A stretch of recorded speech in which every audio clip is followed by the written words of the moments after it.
This is part 3 in the what's becoming a series, Art History I.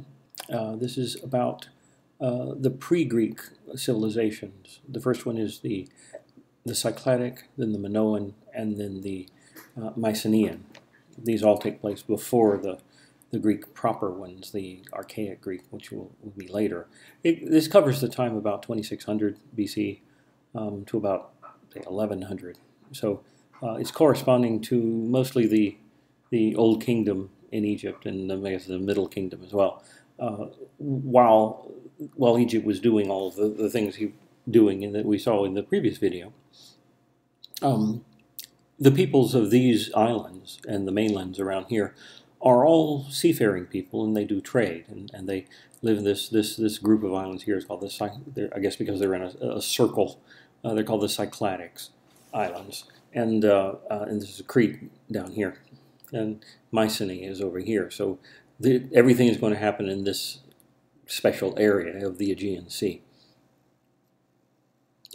These people, as we will see at the beginning, are still in the sort of a Bronze Age. They're a very primitive kind of society relative to what's happening in the other places, the cradles of civilization, Mesopotamia over here on the east, and down here in the south, in Egypt down here.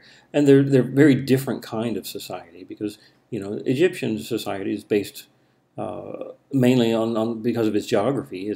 It's isolated, and therefore it has, hundreds and hundreds of years of continuity, no change, because of that. Because they develop a society that, doesn't need to interact with the outside world that much, and as a result, they like stability and keeping everything the same. Whereas people in the Aegean Sea, they're making their civilization based on, an awareness of what's going on in all these areas around the whole Mediterranean Sea.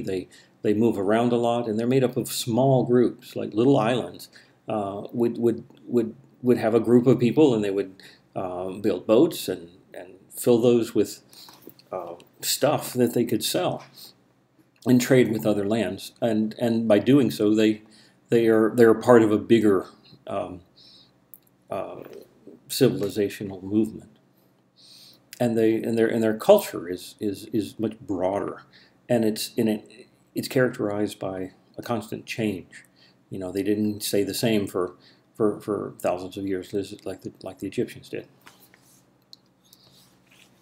So what's going on in this first set, this first group of people are the Cycladic Art, 2600 BC or so, and for hundreds and hundreds of years, these people lived on this island. They grew grapes and olive oil, and they made stuff. They were either in metal and stone or pottery, and they would trade it. And by investing in these sort of things, they found that they could make things that people wanted in the area around the Mediterranean. And there's not much is known about them. There's hardly any. There's no language, there's no written record, so we don't know what anything hardly about their civilization. Just these things, these little figures, called Cycladic figures, and they are similar to one another in that they all have a kind of an odd abstraction quality to them. They don't look like naturalistic representations of the human figure. They look like sort of symbols of a figure. The one we're going to be looking at is this one. And I guess it's your book decided this is a typical one, but if you look at a bunch of them, they all have a similarness to them, but they're different sizes, and they have different proportions. But they all seem to have a standing figure that's very symmetrical, and arms folded across the chest. They're made of just the amount of detail for each figure is about the same. None of them represent anything like musculature or bones or anything. The shapes only in a cartoonish way represent a human figure. The necks seem to be all oddly large and columnar. The heads are a shape that is not a shape that one associates. It's almost like, I don't know, it's round and has a flat area, or it's a smooth area where facial features ought to be, but the only feature is the nose sticking out. So They kind of look like 20th century sculptures have this look to them sometimes, this kind of abstraction. And for whatever reason, they chose to make them this way, and they kept it up and made them similar to one another. And we don't know what they're used for. It may be that they have some sort of talisman-like effect. They're buried with these things. They vary in size, and it may be that a person kept their figure, their marble carved figure that represented themselves in some way throughout their life, and it was changed. Maybe they painted it, and it had some sort of effect on their life throughout their life. And it was buried with them when they died. That's all they know about the civilization, is that they apparently buried themselves with these things.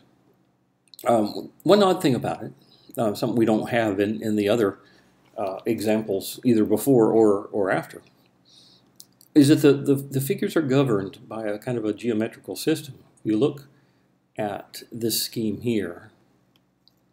This is the way this figure that we're looking at is ordered with these three circles, and they're evenly spaced on a vertical axis.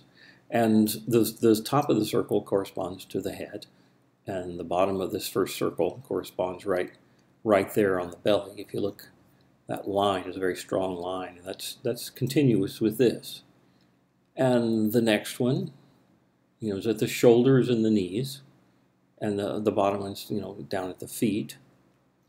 You can see how it fits, and that's an odd thing. And apparently, they all seem to have some sort of scheme like that governs these parts of the body. It looks like the one that we're using as our sample is a very clear example of it. Apart from that, we don't know anything what it's for, why it's shaped like this, why it's abstracted this way. It's just, if you were going to compare this to, say, the Egyptian figures, there it has some similarities. Just as you compare anything, there's something similar about it. But there's lots of differences. I mean, one big difference between this and, say, the Egyptian figures, say, let's see, Menkaure and his wife, they're both made of stone, but the Egyptian is trying to impress with power by making it large and making a very hard stone, and the pose, all those things are expressing power and permanence, whereas this is it's not expressing any power. It's not standing on the ground. It seems to be just almost like a symbol of a person, just laid out for the purpose of representing that person who this one belongs to. The image here in this diagram also indicates these shapes that are painted on it, or had been painted on it. They were able to discover using microscopes and stuff, find little fragments of paint. And so these little shapes are painted on it, and they look like eyes. And the eyes don't seem to correspond to where the eyes actually go. Some of them even on the legs and stuff, or sometimes they're on the belly. They could be anywhere. So that's an oddity of the things, to have eyes painted on them, but it may have something to do with magic or talisman-like, or voodoo doll kind of thing, where the place that the thing represents the place on the person, and maybe medical attention needs to be directed to that. Maybe that's why it has an eye there. You should look at this part. Maybe they want something changed about that in a medical manner, but that's about as far as you can go in speculating, because you don't know. So that's the kind of art they had in the Cycladic Islands, right around here in the really primitive stage. As we move to the next stage, we'll get more sophisticated things. As time went on, these people got better and better at making things, and their trade developed and broadened.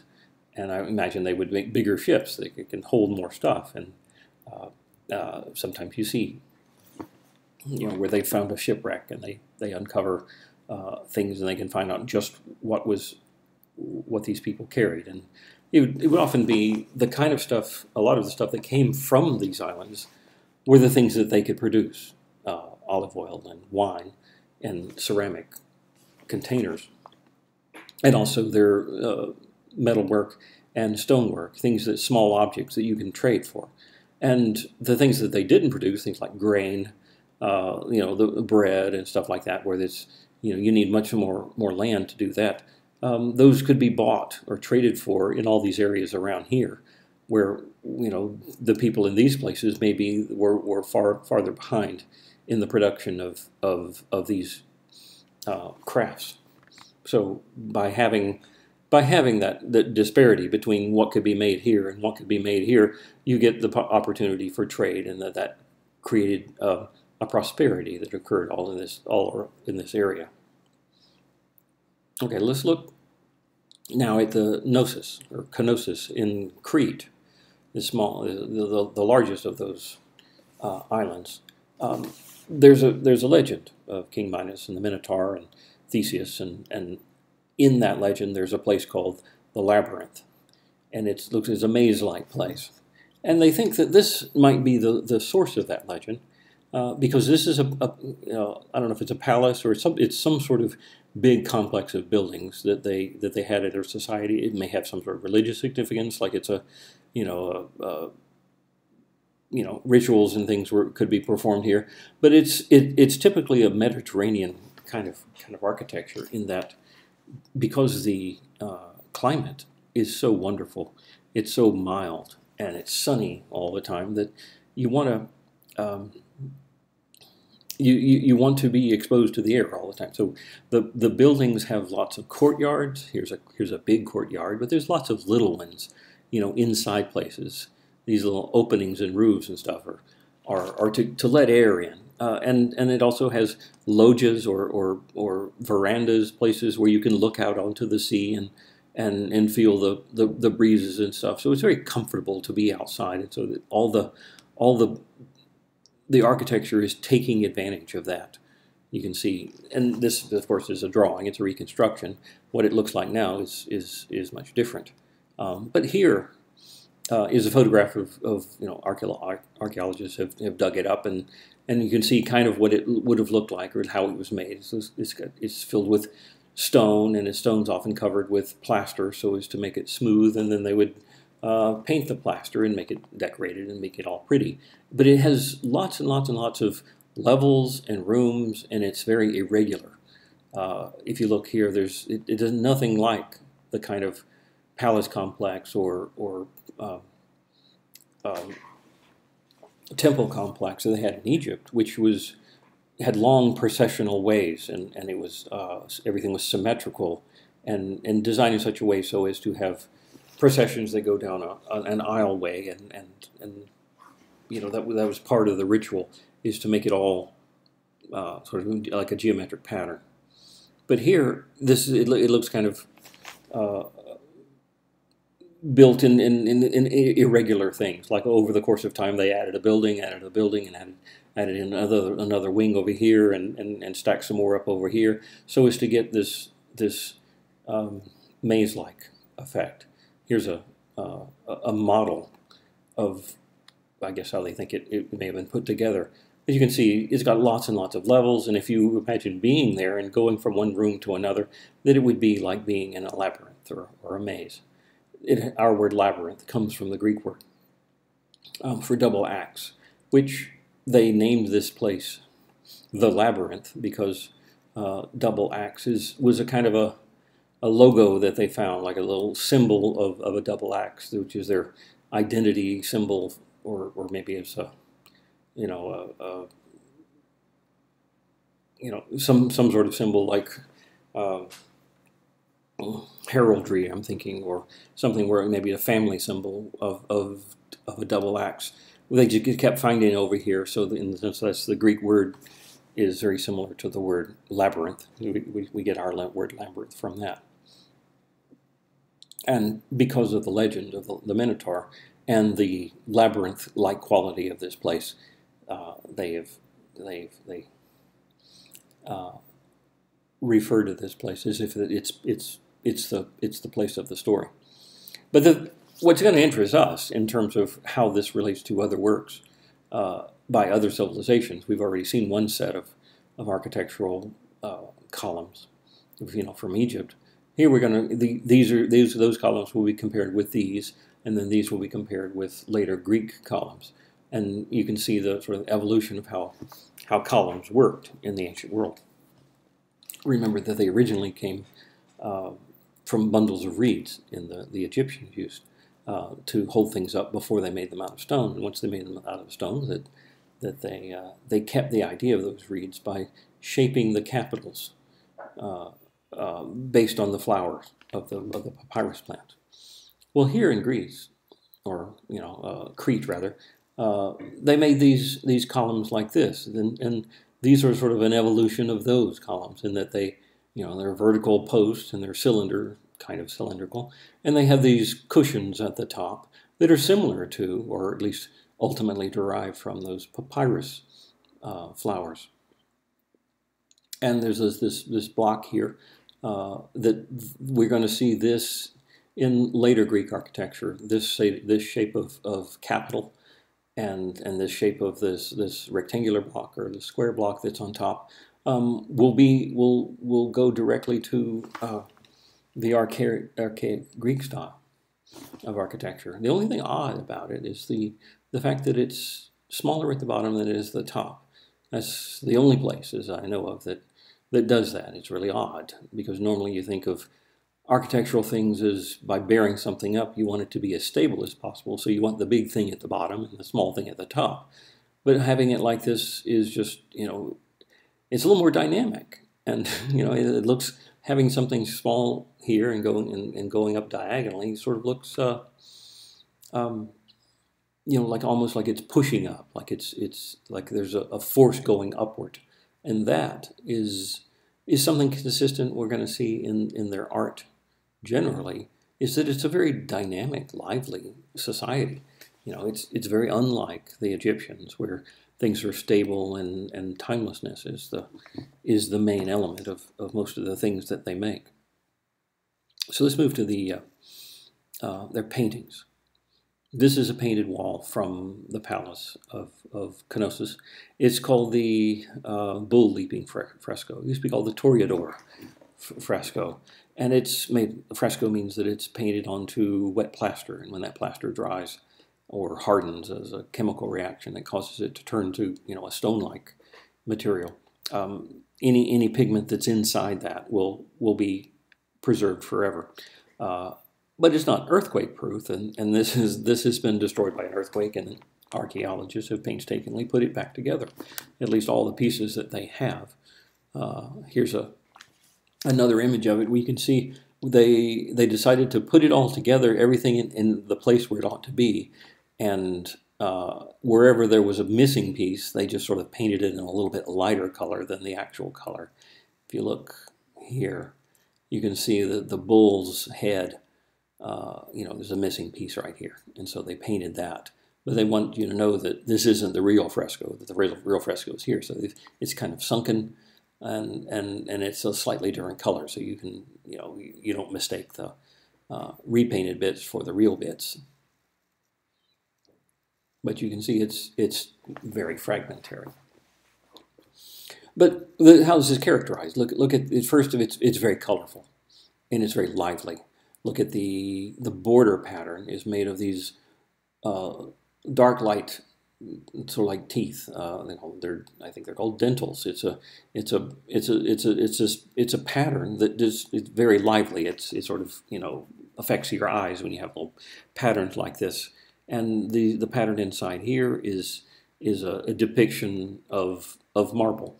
The kind of marbles that when you slice them in two, they have lots of tight grain and they're very wildly colored. And by having them overlap like this, it's sort of like there's a movement running around the thing, so that there's movement and dynamism just in the frame. And inside is this rectangular picture depicting something called bull leaping, which they believe has some sort of ritualistic significance, because bulls appear in their art all over the place. The bull is leaping in the air. It's not feet aren't attached to the ground, and it's in the midst of this ritual where these two people on the outside appear to be helping another person leap over the bull, perhaps in a similar thing to bullfighting, but instead of fighting the bull to show your dominance over it, you're just playing with the bull and showing that you can leap about it, and you have control in that sense. So there's a person on this side who's holding the horns, maybe to try to hold the bull, but probably to use the bull's motion of his head to pick her up. Seems to be a female figure. Pick her up and fly over, just like this figure is doing, and landing upside down on the bull, and maybe jumping off again and being caught by this figure on this side. And the color treatment, the darker figure here, darker reddish brown, I guess, represents male, and the white figure represents female. A convention that they could have gotten from the Egyptians who did that. But otherwise, the figures aren't differentiated that much. They both, or all three, have real skinny waists, and the upper part and the lower part are much wider in relation. Their hair is sort of black tresses. Let me see if this picture here can see it better. You can see the little curls of their hair come down in these wavy locks that fly in the air. But just notice this is something you would never see in Egyptian art, of things that are wild and untamed, and in a dynamic context. The bull seems to be exhibiting what bulls do, and that they're wild and they move and they're very powerful, and you can't control them, and so that represented an aspect of nature that people who live in this society understand very well. They have to ride in boats for hundreds of miles through treacherous waters where weather can knock them down, even and sink them at any point. So they're very much at the mercy of nature, or they're battling nature all the time. So representing nature as something that you can only barely control is consistent with their way of life. Whereas in Egypt, where they have complete control over nature, and all their art represents that. Think of the hippopotamus hunt. Those are people who are in control, and the movements of hippopotami at the bottom of the water, they're going to be hunted, and that they're not going to upset anything. So it has to do with how the society is set up, how the geography allows them to live their lives in one way or the other as it happens, and you have a different kind of people here. This kind of irregularity the Egyptians would never think of doing, because even in that hippopotamus hunt where you have people throwing spears, they all seem to be in a timeless manner throwing spears. They're not actually moving. But in this case, we're looking at something that is where the artist has captured a moment in time, and that's really the big difference. The difference between timelessness for Egyptian and capturing a moment in time of something that's moving very fast, too fast even to see, and the artist has wanted to put into this what is actually a static image, something that gives you the impression of motion, by having these long sweeping curves and things that are tilted, things that are not, completely vertical like this, having the legs tumble over like this, give the impression that it's stopped in a moving act. Here's another picture of another fresco, just to show you that the whole world of this Gnosis palace was filled with lots of pretty decorative stuff, and it was like a paradise kind of place rather than a serious place that you would expect any comparable place in Egypt would have been, where everything is strict and designed according to geometric principles of verticality, and everything is meant to stay the same forever and with no change. Okay, that's the Minoan architecture, and let's look at the next work is the Vafio cups, and these from this society Let me check one thing right here. We'll go to our list and see here. The palace is Minoan here.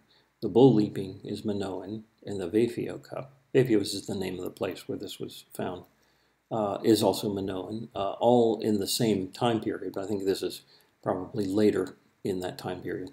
And then later, the Mycenaean will change to this one. Let's go to this, the Vafio cup. Minoan, craft. This is something made of gold, beaten gold, where you take a hammer and you hit it, and you flatten it out into a flat thing, and you roll it around into a cylinder, and weld it together. And I guess you put rivets here to hold the handle on, and you push out from the inside to get these shapes. It's a very, when you make something out of gold, you use as little gold as possible. So you push it out, this thin thing, and to create the bumps on this side.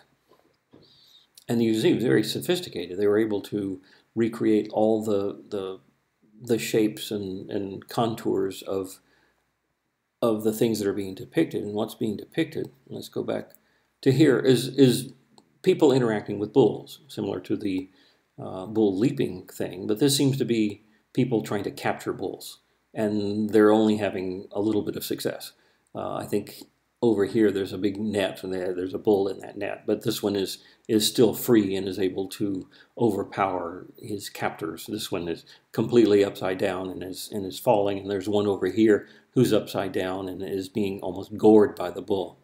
You can see it closer here that they're holding on to the horns, and the legs are flying out in all directions, and this part of this represents the way the world works, in that people sometimes are overcome by the power of nature. And on another side, I don't know if this is the same cup or another. I think there's a pair of them. On this side, the bull is just leaping, and it's just demonstrating what appears to be the enormous power. If you've ever seen bulls leaping around, especially in rodeos and things like people try to ride them, and the bull throws them off, and sometimes they just leap up into the air, and because they're so big and massive, that it's amazing to see them leap into the air. The artist who's representing this captures that very well, and he's emphasized how big it is and how powerful it is by having the feet unusually short, or distorted it, because they wanted to emphasize this bulk, and having this bulk in the air required a leap, and that it's wild and untamed, and it's dangerous with these pointy horns, and it's you against nature when you're dealing with these things.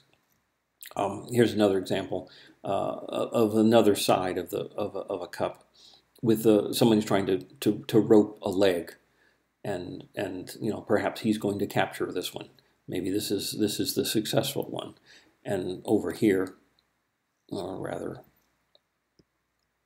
over here, this is the less than successful one. But just knowing that, just knowing that the power of nature, and that sometimes you win, sometimes you lose, is a characteristic of this society, and they know it because they deal with it all the time, and it's not characteristic of the Egyptian society, which I guess because of their isolated condition, the fact that they have all their material needs sort of provided for them by the river, and that they have huge masses of people and resources to build things like pyramids and all those other things we saw down there. They don't feel as though they're at the mercy of nature so much as these people. All right, let's move on to the Mycenaeans. These go down to about 1100. 1100 BC, and they are another people. These are people from the mainland, and then eventually they sort of took over the peoples of the Minoan people and the Cycladic people. And I don't think it was the same situation you had in Mesopotamia, where outsiders invaded and took over. It's just probably over the demographics over the course of centuries where different peoples replaced others. But anyway, these people did the same thing in that they did lots of trade and they made lots of metalwork, and they had tombs, and this is the sort of thing that was found in a tomb. This is a knife blade.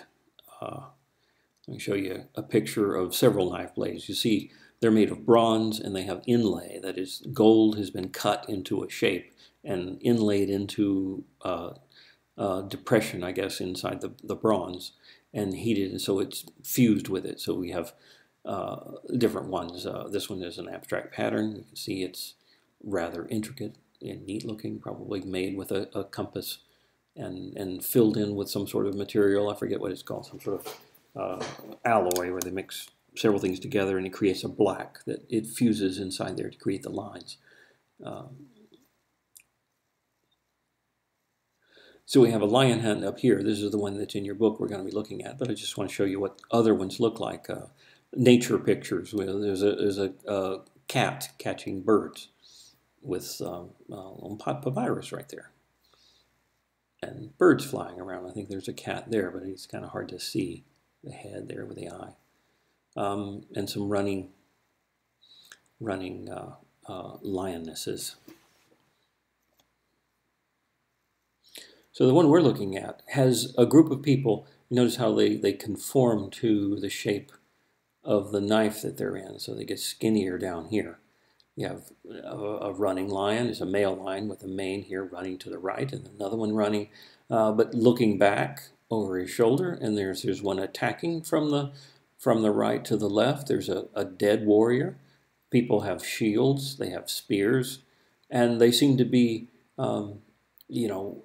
in a situation where they may or may not succeed in this venture. When you compare this to, say, the lion hunt that we saw in Mesopotamia and during the Assyrian period, let's see, which was a similar time period. I mean, within a few hundred years of each other. Even though we're doing these in sequence as if one happens and then the next happens, but these are all concurrent to one another. Here, these people live in a different world where nature, sometimes wins, and so there's a struggle with the lion. And though this is a kind of medium that doesn't allow for a lot of, you can't just brush it on with a brush on a big mural on a wall. This is something that has to be done very precisely by cutting metal and fusing it, and I don't even know how you manage to craft all these little things into a knife blade, but it must not be. It's probably not an easy thing to do, but it still communicates lots and lots of motion. You can see the motion of the spears, the directionality of it moving towards this lion, and everything is sort of leaning towards the right. All these poses and different degrees of leaning. The shields lean. Oh, these are shields. Lean over there, so that you've got this motion towards the right, and then this motion towards the left caused by the lion, so that there's a big confrontation going on here. This guy that's dead here's filling up space. There's his legs, and everything is made so it looks like it's dynamic. Unlike, say, Egyptian things where everything is straight up and down and made onto a geometric grid, as we saw in at least one example. Here, there's no grid. It's all moving and capturing a moment of time of something that's happening very fast.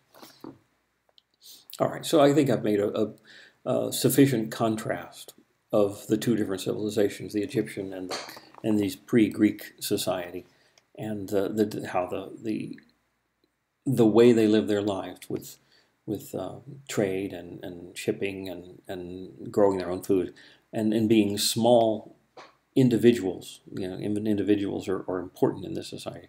All of that is different from the Egyptians, which we've already characterized, and so their art is different, and that's one way to understand what's going on as we move on to other parts of the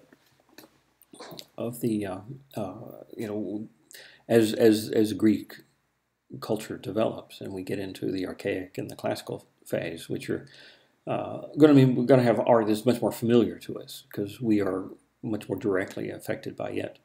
That you can see where it all comes from, and you will be able to see how they were influenced by the Egyptians, and we get some sort of interaction going here. All right, that's enough for this one.